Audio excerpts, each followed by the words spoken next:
The Dying to Talk project is a project where we create resources to help young people with grieving and open up dialect about death and bereavement.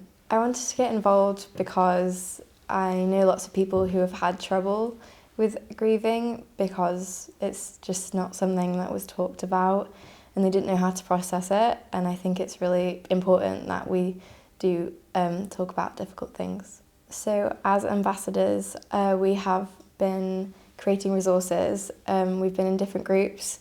So I was in the music group and the writing group. For the writing group, we've written a children's book and some zines for older children. And for music, we have written songs and done covers. I do think we should be more open about discussing death and dying because it would help people grieve better and let go of things more easily so that it's not something that they hold on to all throughout their life. I mean, I think it's important to remember people who have passed away, but I also think that we have to understand that there's nothing we can do about it other than get on with our lives.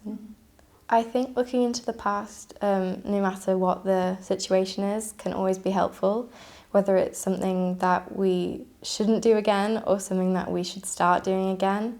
I think that in the past and in other cultures that they have been more open about grieving, and I think it's quite a new thing that we've become so closed off. So yeah, I do think that we should look to the past for help in grieving.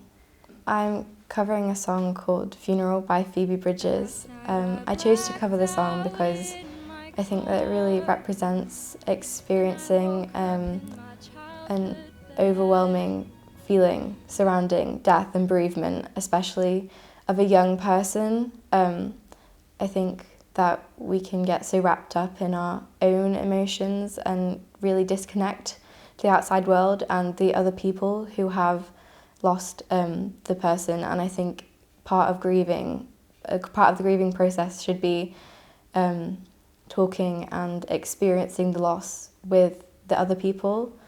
I think that the song really is a good representation of coming out of that situation and for the better.